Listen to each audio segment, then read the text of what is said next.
Kita adalah bukti bahwa dosa tidak menghentikan kasih karunia Tuhan untuk mengalir. Kita jadi bukti. Kita bukti bahwa kasih karunia yang menghentikan dosa.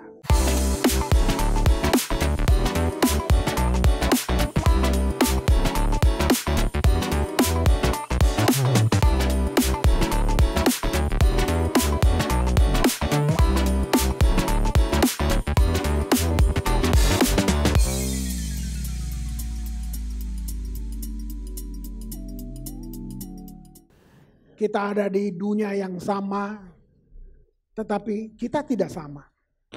Kita tidak sama. Sebagai orang percaya, pastikan saudara orang percaya.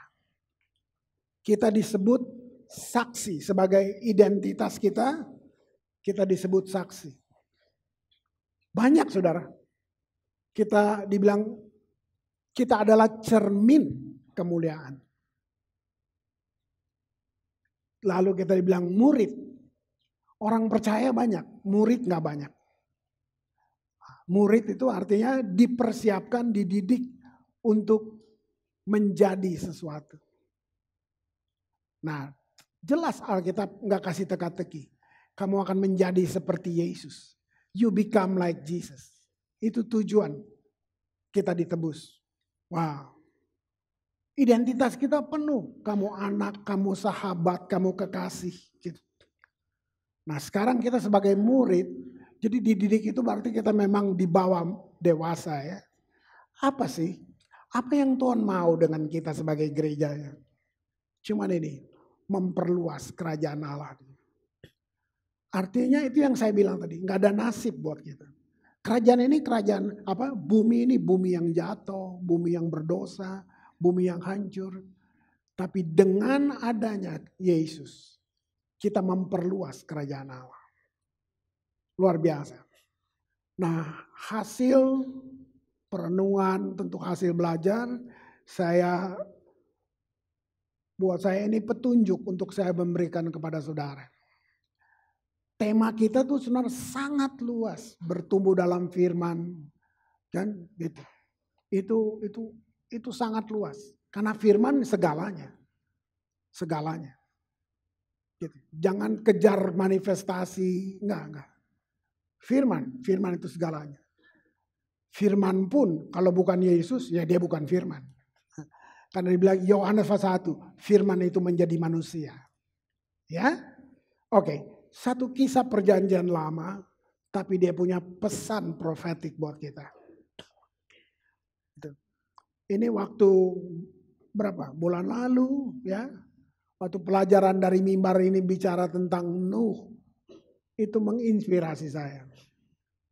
Lalu kemudian berapa minggu lagi. Saya ingat istri saya bicara tentang pohon anggur. Yang batangnya itu harus digunting. Kalau dia nggak berbuah. Ada banyak versi. Tapi saya coba melihat itu sebagai pesan yang jangan dilewatin begitu aja. Kejadian pasal 8 ayat yang pertama sampai yang keempat. Lihat ya saya bacakan. Maka Allah mengingat Nuh dan segala binatang liar dan segala ternak yang bersama-sama dengan dia di dalam bahtera itu. Dan Allah membuat angin menghembus melalui bumi. Sehingga air itu turun. Ditutuplah mata-mata air samudera raya. Serta tingkap-tingkap di langit. Dan berhentilah hujan lebat dari langit. Makin surutlah air itu dari muka bumi. Demikianlah berkurang air itu sesudah 150 hari. Dalam bulan yang ketujuh, pada hari yang ke-17 bulan itu, terkandaslah bahtera itu pada pegunungan Ararat. Saudara bisa lihat gak kepedulian Tuhan? Habis semua manusia, habis. Bahkan binatang lebih banyak dari manusia. Cuma tinggal Nuh dan keluarganya. Lihat itu. Nah, kalau saudara baca, ini kayak drama kehidupan. Alkitab penuh dengan itu. Mempertunjukkan kepada kita. Seorang akan temukan di dalam apa aja yang lain. Semua bisa berupa tafsiran, tapi Alkitab kepastian. Tuhan yang ada di arena. Saya masih ingat waktu khotbah tentang Nuh, dibilang krisis membuat dunia dipenuhi air bah, manusia mati. Tapi krisis mengangkat Nuh naik ke atas. Apa yang buat dia berbeda? Kalau tadi saya bilang saudara, identitas kita salah satu dibilang cermin kemuliaan. Cermin artinya kan Tuhan tidak kelihatan. Lewat saudara sebagai cermin dari dia. Artinya kalau kamu benar-benar cermin kemuliaan, sebenarnya orang suka bergaul dengan kamu. Bukan karena kamu ngomong Matius Markus. Gitu. Tapi di kantor, di mana saja. Karena kamu cermin. Kemuliaan itu artinya gini, gak ada yang jelek dari kemuliaan. Namanya aja kemuliaan. Kamu cermin. Nah kalau sampai orang gak suka kamu, ada masalah. Atau spirit aja yang memang benci. Terang dan gelap kan selalu begitu. Nah, harusnya kamu di tempat kerja, di mana aja, kamu disukai. Lihat itu. Wow. Lihat Tuhan berjanji. Dia tutup semua mata air. Dia berjanji. Bulan ke-7, hari yang ke-17, terkandaslah bahtera itu pada pegunungan Ararat. Yang sangat menarik yang saya mau tonjolkan di sini bahwa selama 40 hari 40 malam itu hujan turun begitu lebat, dunia sampai tenggelam kecuali Nuh. Lalu 150 hari setelah ya hari ke-17 bahtera itu kandas. Nama gunungnya Ararat. Ararat dalam bahasa Ibrani artinya kutub yang diputar balik. Saudara bisa lihat ini jadi judul saya hari ini. Kutub yang diputar. Kita berdiri di atas tanah yang tidak terkutuk. Sejak itu. Sejak air bah. Artinya gini. Ya sebenarnya kita nggak ngalamin dia. Kita cuma beragama aja. Nggak ada tanah terkutuk buat saudara orang percaya. Lihat itu. Penghakiman berhenti sejak itu. Lihat. Luar biasa kan? Ararat bicara tentang suatu tanah baru. Di mana kutub sudah diputar balik. Jadi saudara mau hidup dimanapun, selama identitas kamu orang percaya. Tempat itu bukan kutuk buat kamu. Mungkin orang bilang, tanah ini kering, kita udah coba tanam apa aja gak jadi. Coba kamu yang tanam. Maksudnya gitu. Nah, kecuali kamu percaya. Kalau kamu percaya kutuk ya kamu hidup di dalamnya. Iya kan? Nah, bisa gak kamu lebih pegang ini? Atau kita anggap karena ini zaman modern. Mungkin Tuhan udah kampungan kali ya. Atau gitu. Karena kamu lebih dengar banyak pendapat-pendapat di luar. Filsafat-filsafat tambal sulam yang kamu baca, kamu dengar. Itu dia. Atau kamu mau lihat firman itu kekal. Bayangin. Nah, apa pesan profetiknya di sini saudaraku? Ya, tanggal 17 bulan ke-7 padang gurun. Ternyata dalam budaya Yahudi di kemudian hari tentu setelah Nuh. Tanggal yang sama itulah menjadi tanggal di mana buah sulung diperingatkan. Itulah hari raya buah sulung. Oke, itu masih masih budaya perjanjian lama Yahudi. Siapa buah sulung yang benar? Yesus Kristus. Jadi perlukah kita kasih persembahan sulung? Yang bilang nanti dulu. Saya nggak mau ngajar itu dulu. Saya cuma mau fokus di sini. Bahwa sulung kita yaitu Yesus Kristus. Ketika dia bangkit dari kematian. 4.000 tahun yang lalu. Tanggalnya semua persis seperti tanggal di mana Baktrano mendarat di Gunung Ararat. Jadi Kristus sekarang adalah bahtera sejati kita. Lebih kuat lagi jaminannya. Dia mati buat kamu dan saya. Dia bahtera sejati kita. Sehingga kita berdiri di atas tanah kebangkitan. Nah, saya pakai gitu. Di mana Kristus telah mengubah kutuk itu. Membatalkan kutuk itu. Wow. Saudara ada di dalam Kristus, pegang ini sungguh-sungguh.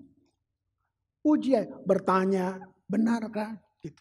Kalau enggak bisa aja kita beragama. Galatia 3 ayat 13. Kristus telah menebus kita. Perhatiin kata telah. Sudah. Kapan? 2000 tahun lalu. Kamu belum lahir. Kamu enggak tahu dari mana kamu berasal. Sudah. Itu namanya main. Nggak bisa dirubah. Nggak ada kadaluarsanya. Nggak ada. Nggak ada. Kalau kamu percaya gitu, kamu sedang ketipu. Atau kamu cacat teologi kamu. Kamu hidup dengan kepercayaan yang cacat. Telah menebus kita dari kutuk hukum Taurat. Dengan jalan menjadi kutuk. Dia ganti itu. Saya suka bilang. Saya sering bilang ini. Kristus bukan mati untuk kris manusama. Kristus mati sebagai kris. Bayangin, ada Allah yang begitu. Makanya semua orang justru karena itu kamu bisa percaya kasih itu sungguh-sungguh.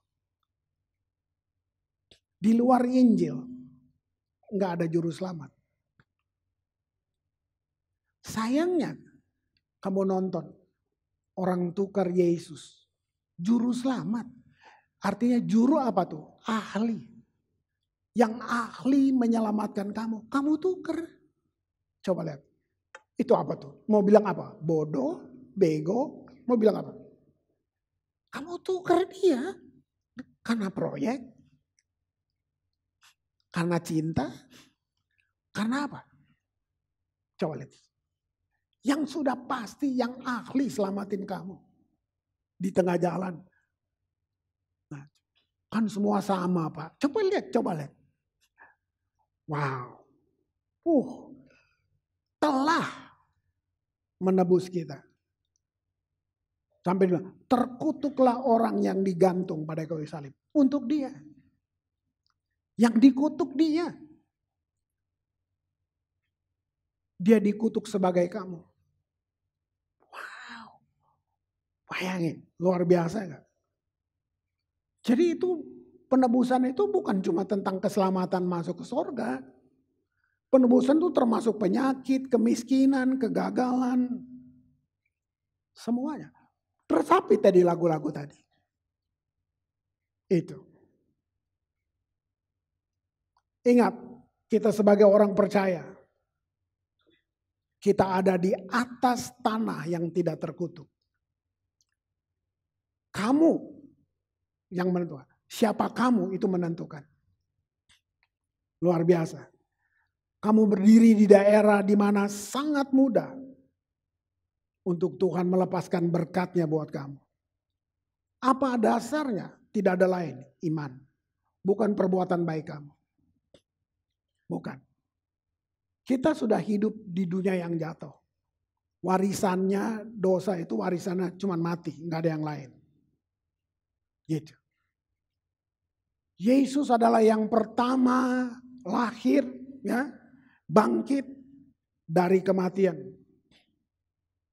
Walaupun pada masa Yesus masih hidup, orang mati dibangkitkan, tapi kan mati lagi. Cuman Yesus yang bangkit dan gak mati-mati lagi. 1 Korintus 6 ayat yang ke-17. Siapa yang mengikatkan dirinya pada Tuhan menjadi satu roh dengan dia. Ini kan bukan untuk pendeta, ini buat semua saudara yang percaya. Oke, mungkin karena kamu makin tinggi, belajar kamu, kuliah kamu. Mungkin kamu dapat pengakuan-pengakuan akademis yang saya bilang tadi. Sehingga kita pikir, Tuhan kan kuno zaman dulu. Coba lihat ini. Siapa yang mengikatkan dirinya dengan Tuhan? Atau kenapa kamu gagal banyak hal? Coba cek. Kamu ikat diri dengan dia enggak? Saya ambil kasus ini. Banyak firman Tuhan udah dapat tempat di hati kita. Kamu bisa dengar firman 3 jam mungkin. Tapi tetap firman gak dapat. Kamu ngangguk-ngangguk. Kamu semua. Tapi firman gak dapat tempat. Apa buktinya? Kamu khawatir. Berarti kekhawatiran yang dapat tempat. Makanya kamu khawatir. Kamu nangis, kamu semua waktu kita worship. Begitu kamu keluar. Baru berapa menit atau berapa jam atau besoknya. Kamu khawatir dengan semua tantangan kehidupan ini. Itu bukti bahwa kekhawatiran yang duduk di sini. Bukan firman. Nah itu. Ini bukan hanya buat kalian. Semuanya. Tapi waktu kita memilih untuk firman yang dapat tempat. Firman itu Yesus. Dia bisa merubah semuanya, saudaraku. Nah itu. Roma 8 ayat 11. Jika roh dia yang membangkitkan, kata telah di depannya. Telah. Sudah, semua udah dia buat. Jika roh dia yang telah membangkitkan Kristus atau Yesus dari antara orang mati. Diam di dalam kamu. Maka ia yang telah membangkitkan Kristus Yesus dari antara orang mati akan menghidupkan. Akan itu gini. Berarti bagaimana respon kamu? Dia menghidupkan juga tubuhmu yang fana ini oleh rohnya yang diam di dalam kamu. Tahu enggak saudara, pertama kali Adam manusia diciptakan. Dia nggak diciptakan untuk mati. Yesus nggak iseng, Tuhan tuh nggak iseng-iseng, saudara. Kenapa dia mati? Itu dia. Dia kasih otoritas yang Tuhan berikan kepada Lucifer. Tuhan nggak bikin Lucifer. Iseng banget Tuhan bikin Lucifer. Manusia yang bikin. Bagaimana? Dengan cara dia memberikan, dia menyerahkan otoritas. Sebab itu Lucifer yang pegang dunia ini kehidupan. Lucifer, kenapa? Otoritasnya di tangan dia. Nah Yesus mati. Waduh, melawan akal sehat saudara. Para saintis coba, masa sih dia turun ke jurang maut? Ya lu kan terbatas, mana bisa lu lihat Yesus turun di jurang maut. Kalau semua mesti masuk ke akal, gak usah pakai Tuhan, lu aja hidup sendiri. Dia turun ke jurang maut. Nah, ambil kembali kunci itu. Nah, baru barang siapa percaya. Jadi nanti kita akan kembali, bahkan Adam belum mengalaminya. Kita dapat tubuh kemuliaan, langit baru, bumi baru. Lalu ngapain? Memerintah bersama dia. Wow. Begitu berharganya kayak kita. Ya, kamu mau percaya enggak? Makanya itu judul ini, tema firman itu, aduh sayang saudara kalau saudara nggak hidup. Gitu. Bukan 1 hari 3 pasal, nggak perlu. Baca 1-2 ayat sampai ayatnya ngobrol sama kamu. Sampai ayatnya ngomong sama kamu. Itu baru luar biasa. Tahu nggak kematian sebenarnya berkat? Walau di tengah dosa ini. Bayangan kalau nggak bisa mati. Seluruh penjahat dulu-dulu masih hidup sampai hari ini. Bayangin. Idi Amin masih hidup. Hitler masih hidup. Bayangin. Bayangin penipu, pembunuh, perampok, semua. Bayangin kayak apa kehidupan sekarang ini. Mereka gak bisa mati, bayangin. Makanya dosa dan kejahatan kan ada konsekuensinya. Bayangin. Berarti kematian berkat kan? Gitu. Karena dia mengakhiri banyak hal. Nah, sekarang buat orang percaya, jangan nilai dari cara matinya. Tapi dia mati dalam siapa? Dia bisa aja kecelakaan. Tapi di dalam apa dia mati? Kalau dia mati dalam Kristus, beda dong. Beda kan? Kamu boleh mati pakai dasi, senyum-senyum. Nggak ada Yesus, selesai. Kira-kira dunia ini jadi apa? Bayangin.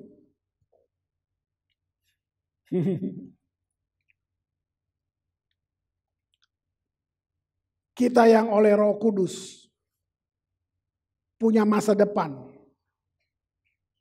di dunia yang seperti ini. Di dunia gak bisa berikan itu buat kita. Yang terbaik semua di depan.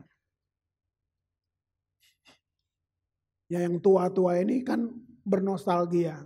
Saya sadar karena saya sekarang sudah tua. Tahun ini gereja kita 30 tahun nanti November. Saya 70 tahun. Jadi kalau digabung jadi 100 lah. Orang tua kan kalau mau dulu waktu opa masih muda, dulu mundur ke belakang deh. Kalau anak sekarang, nanti kalau saya udah jadi pejabat, nggak ada yang hidup hari ini. Yang satu nanti, yang satu dulu. Coba kalau kamu dalam firman. Coba kalau firman punya tempat di dalam kamu. Wow. 30% Alkitab berisi tentang nubuatan. Dan mereka yang bernubuat udah mati semuanya. Nabi-nabi itu sudah. Mereka cuman diilhamkan Roh ngomong. Mereka gak ngerti. Mereka bahkan gak lihat. Dan saudara dan saya sekarang hidup di zaman untuk menggenapi nubuatan-nubuatan itu. Berterima kasih untuk Alkitab. Yang punya, yang ada nubuatan masa depan yang begitu akurat, gak bisa bohong. Nah, hari ini firman mau membawa kita untuk mengenal zaman di mana kita hidup. Bukan hidup ya asal hidup. Tapi hidup berkuasa melalui Yesus Kristus. Gak ada yang lain. Lalu ngapain? Kita menggenapi nubuatan-nubuatan itu. Nah, sekarang saya mau ambil satu cerita perumpamaan lagi. Saya ingat, bisa jadi lebih dari 25 tahun lalu karena saya baru masuk Ambon. Saya pernah ngajar ini. Nah, ini tiba-tiba dia fresh. Saya coba mengulangin untuk saudara.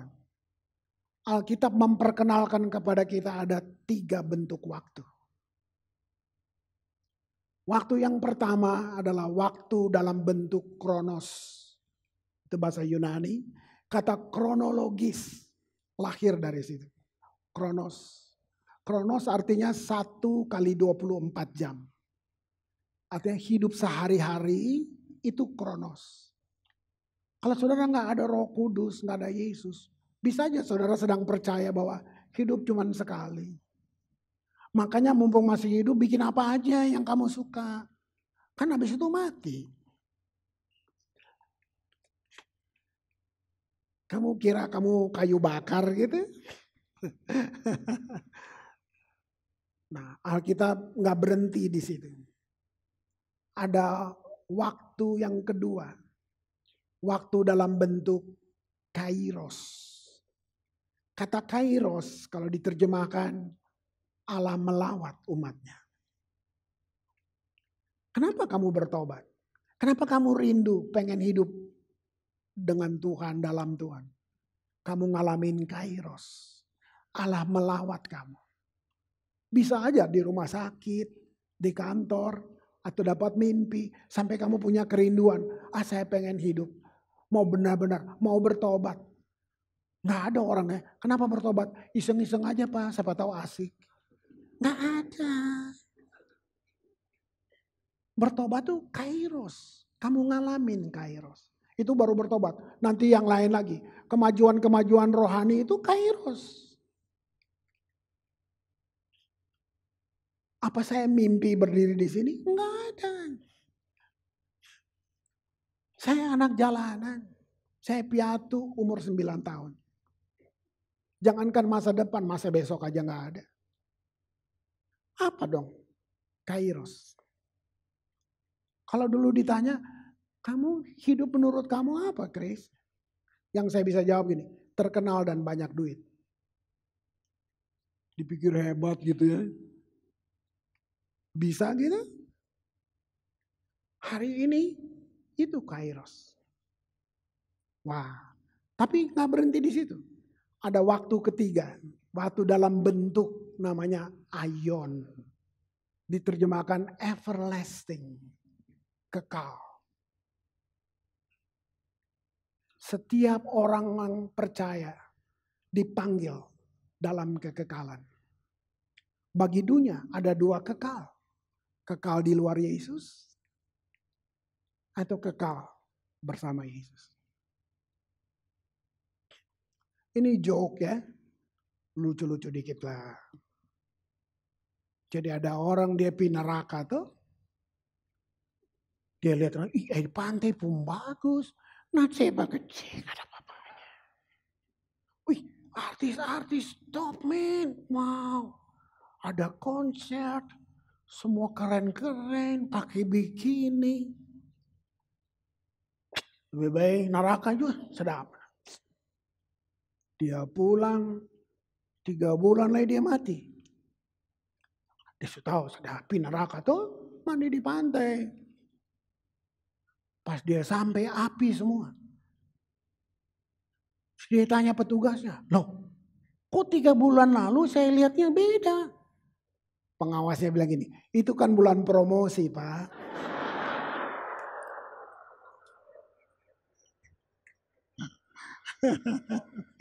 Gitu, no? Itu yang bilang kekal di luar Yesus. Alkitab bilang apinya tidak akan padam dan ulatnya tidak akan mati. Bukan Yesus. Tuhan tidak iseng-iseng. Itu bukan tempat natural kita. Tuhan tidak ciptakan kita untuk itu. Itu buat Lucifer. Bukan buat Tuhan.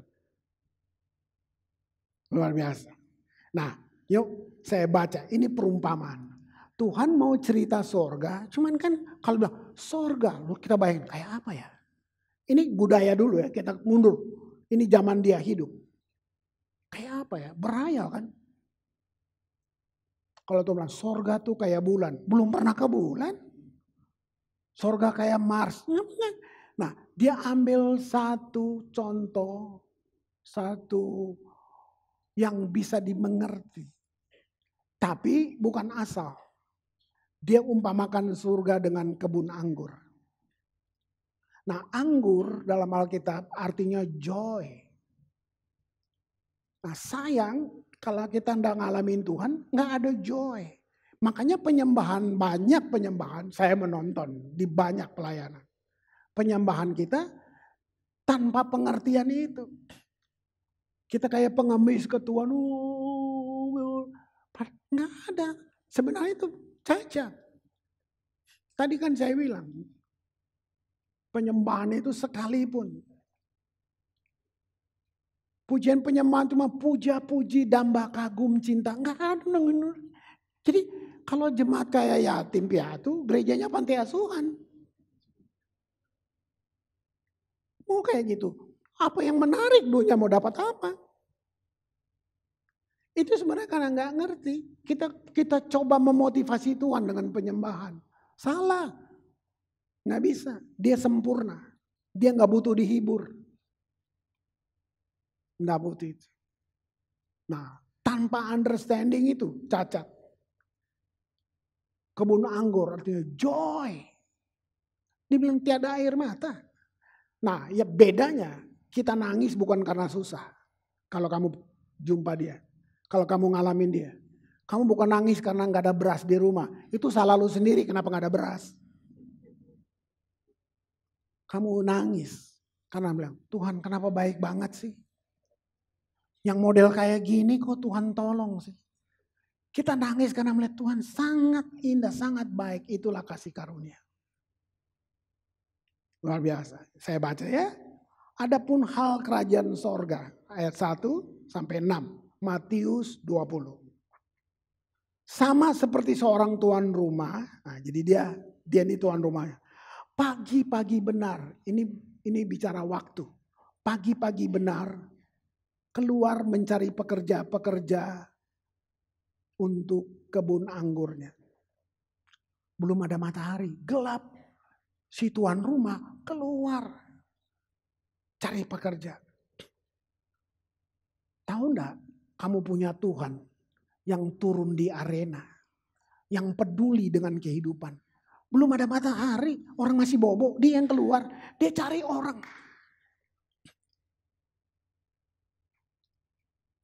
Terus, ya.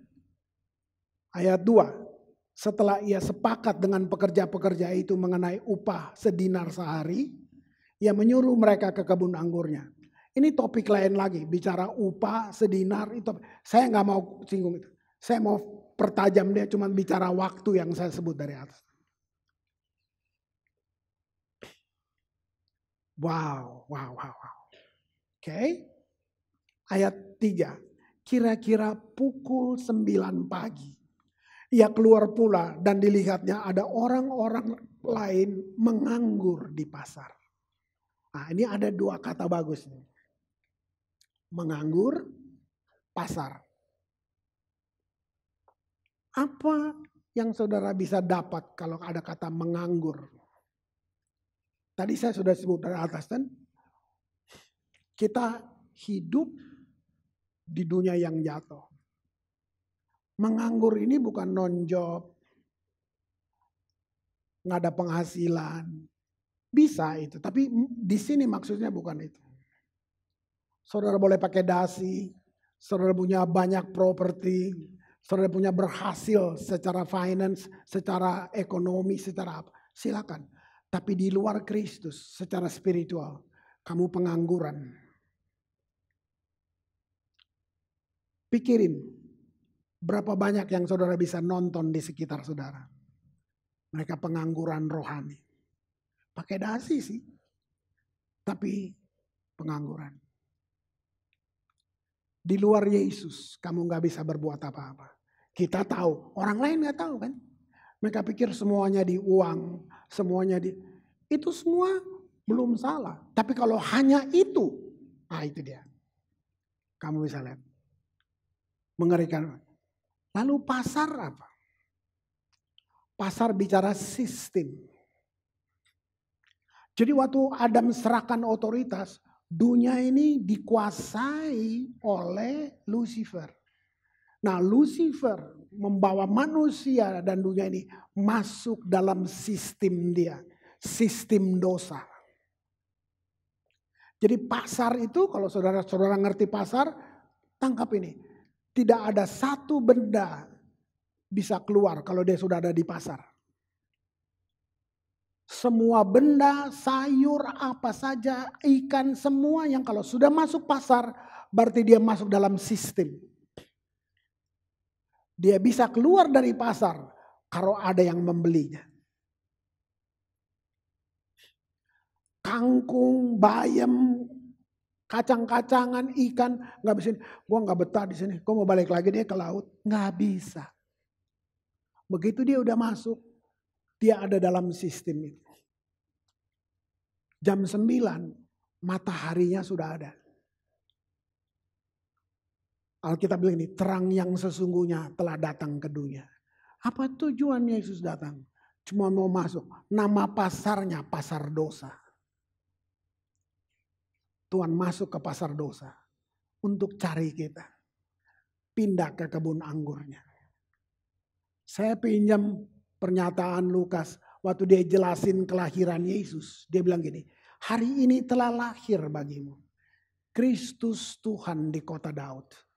Kata Tuhan itu dia pakai kata ini kurios. Kalau waktu kairos, ini kurios. Apa kurios? Penguasa sistem. Sebenarnya kira-kira gini, sorga menonton perjalanan hidup manusia setelah Adam ya. Dia nonton. 2000 tahun kemudian dalam keterbatasan lah. Keterbatasan saya maksudnya. Sorga bilang ini cukup. Yesus lahir, dia kasih pengumuman buat seluruh planet ini. Dengar, cukup. Hari ini penguasa sistem datang. Artinya kita dipanggil untuk hidup dalam sistemnya dia. Kenapa kamu masih kalah? Karena kamu hidup dengan sistem dunia. Sejarah gereja bergulir, kenapa kita masih banyak? Karena kita nggak hidup dalam sistem dia. Kita ngomong Tuhan supaya menarik aja orang bilang bagus. Tapi waktu kamu harus buat pilihan, keputusan-keputusan. Entah itu bisnis apa, kamu geser Tuhan. Tunggu nanti udah bermasalah baru doa. Harusnya doa di depan, bukan di belakang. Kalau sempat berdoa, kalau mati, kan ini mah. Kita kan begitu, dalam prakteknya kan, karena kita pikir kita tahu. Itu saya bilang kita terdistorsi itu banyak hal. Kalau kamu gila sama firman, kamu benar-benar pegang dia. Seperti nyanyian kita tadi, kita lebih dari pemenang, kita semuanya. Itu benar. Lihat itu. Lalu ayat 4. Kata mereka, pergilah juga kamu ke kebun anggurku. Apa yang pantas akan kuberikan kepadamu. Dan mereka pun pergi. Kira-kira pukul 12, mataharinya tinggi. Panas. Ini bukan panas biasa. Saya katakan dosa dunia semakin memuncak. Kira-kira gitu. Panas bumi. Dan pukul 3 petang. Ia keluar pula dan melakukan sama seperti tadi. Tuhan aktif lebih dari gereja. Tuhan ke pasar. Semua, segala bahasa, caci maki. Dia ke pasar dosa. Dia lihat keris kayak tomat busuk yang udah gak laku, gak ada yang beli. Dia masuk ke situ. Dia pungut saudara dan saya. Dia bayar. Dia gak berontak. Itu kan sistem. Tuhan harus lakukan itu. Dia bayar saudara dan saya. Tunai. Gak ngutang. Dengan nyawanya. Supaya kamu keluar dari pasar, pindah ke kebun anggur. Kamu bisa lihat itu. Udah jam 3. Yang terakhir kira-kira pukul 5 petang. Ayat ke-6. Ia keluar lagi, mendapati orang lain pula. Lalu katanya kepada mereka, mengapa kamu menganggur saja di sini? Tetap pengangguran ada terus. Tuhan terus. Makanya amanat agung yang kita gagal. Harusnya kita aktif di situ. RT kita aja gak berubah. Kita ganti dengan doa. Lalu Tuhan yang menginjil gitu. Doa penting. Tapi perintah amanat agung bukan doa. Pergi. Beritakanlah kabar baik. Kenapa? Orang semua lagi di pasar. Mereka buta, mereka boleh keren, mereka punya fasilitas, tapi mereka buta. Cuman Alkitab yang bisa kasih tahu apa yang ada di depan buat kamu. Wow. Mari saya bilang buat saudara, kita sedang hidup di masa yang paling imoralitas. Oke, saya simpulkan tadi, ini budaya Yahudi. Orang Yahudi punya budaya gini, 1 hari menurut orang Yahudi itu berakhir di jam 5 sore. Saya ulangnya, bayangkan kamu punya jam dinding yang bulat itu, pagi-pagi belum ada matahari. Lalu jam 9, jam 12, jam 3, jam 5. Kalau kamu baca benar-benar Matius 20, setelah jam 5, Tuhan tidak keluar lagi mencari orang di kebun anggurnya. Jadi jam dalam Matius 20 bukan jam dalam bentuk kronos. Jam dalam Matius 20 adalah jam dalam bentuk kairos. Ini berbicara tentang putaran waktu. Lintasan generasi ke generasi. Mulai dari Adam sampai Nuh sampai hari ini. Dan saya mau bilang kita sekarang generasi di jam 5 sore. Habis ini dia gak cari lagi. Cuman memang Alkitab yang bilang gak ada yang tahu Yesus datang kapan. Gak ada yang tahu. Sedikit putus di sini. Tapi ini semua dari Alkitab. Kalau saya pakai istilah di God's timetable. Kamu punya waktu. Wih, saya punya agenda. Kamu tahu gak Tuhan juga punya agenda? Dia juga punya waktu. Mari saya kasih tahu. Dari Adam sampai Abraham 2000 tahun. Dari Abraham sampai Yesus 2000 tahun. Nggak bisa tepat itu. 2000. Nah sekarang dari Yesus lahir sampai Yesus mau datang lagi. Sekarang 2022. Di sini nggak ada yang tahu. Bisa jadi gini. Tuhan belas kasihannya masih berlangsung. Dia nggak mau lihat manusia binasa.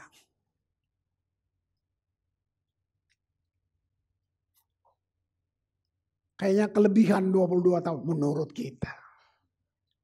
Bisa nggak kita lihat itu sebagai kasih karunia? Bayangin. Karena dia bilang, dia akan datang seperti pencuri. Buat siapa? Buat dunia dia kayak pencuri. Buat kamu. Akan kuberikan tanda-tanda kedatanganku. Kan, makanya kalau kamu dengan firman, kamu akan seenggaknya ada kayak apa ya, saya bilang kayak intuisi yang menuntun kamu. Siapa yang mesti takut? Dunia apa kita? Kok kita yang takut? Yang buka materai dia, yang buka kitab-kitab dia. Nggak ada yang layak buka materai itu. Dia yang kita sembah. Dunia yang harus takut. Kita enggak perlu takut. Wah. Nanti itu udah end time, lupakan dulu itu, ya. Tapi kita sedang ada dalam masa yang paling kritis banget, immoral. Yesus berkata bahwa kedatangannya seperti pada waktu Nuh dan Lot. Nah, lihat ini Yohanes 16 ayat 1 dan 2. Semuanya ini kukatakan kepadamu supaya kamu jangan kecewa dan menolak aku. Kapan dia bilang ini? Ini zaman dia masih hidup. Buat murid-murid, buat semua orang percaya. Tahu gak waktu dia ngomong ini? Mereka gak punya Alkitab. Mereka hidup dari pengajaran para rasul. Tapi saudara dan saya punya banyak Alkitab, banyak terjemahan. Kita baca. Tahu gak kehidupan orang Kristen dulu? Gak enak. Jadi Kristen, kamu musuh budaya. Bukan berarti kamu bakal punya karir. Nggak bisa. Kamu musuh. Kenapa lambangnya ikan? Ikan yang hidup. Ikan yang melawan arus. Bukan ikan mati. Kenapa zaman dulu? Itu yang saya bilang. Kita musuh budaya. Jadi kalau ngaku-ngaku Kristen habis loh. Makanya kalau kita ketemu orang. Ini literatur. Saya kan nggak hidup zaman itu. Ini kan literatur. Dia bilang kalau orang Kristen dia cuma duduk, dia gambar ikan di bawah, langsung orang itu, oh Kristen. Dia gambar di tanah ikan. Kalau itu berarti kita sama. Kamu lihat itu.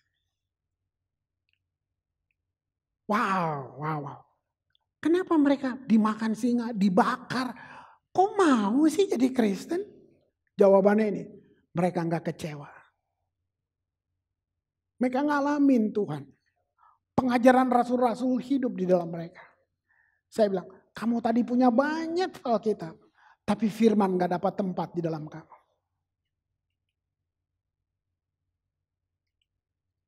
Janganlah kamu kecewa dan menolak aku. Berarti kecewa sama dengan menolak Tuhan. Wow. Kamu akan dikucilkan, bahkan akan datang saatnya bahwa setiap orang yang membunuh kamu akan menyangka bahwa ia berbuat bakti bagi Allah. Lihat, siap jadi Kristen?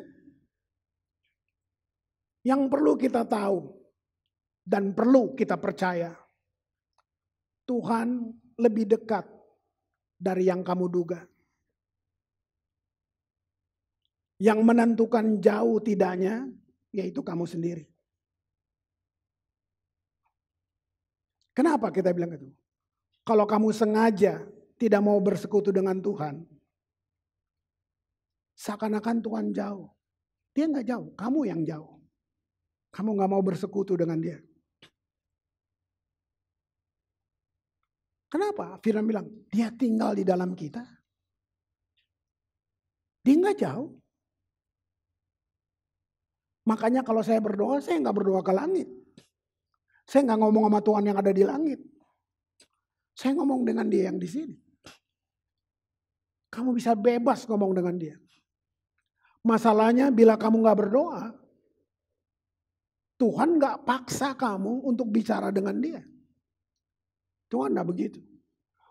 Kalau kamu ingin tahu pribadi yang paling ingin berbicara, bercakap-cakap dengan kamu, siapa coba? Dia, Allah itu sendiri. Saya rindu loh dengar Tuhan.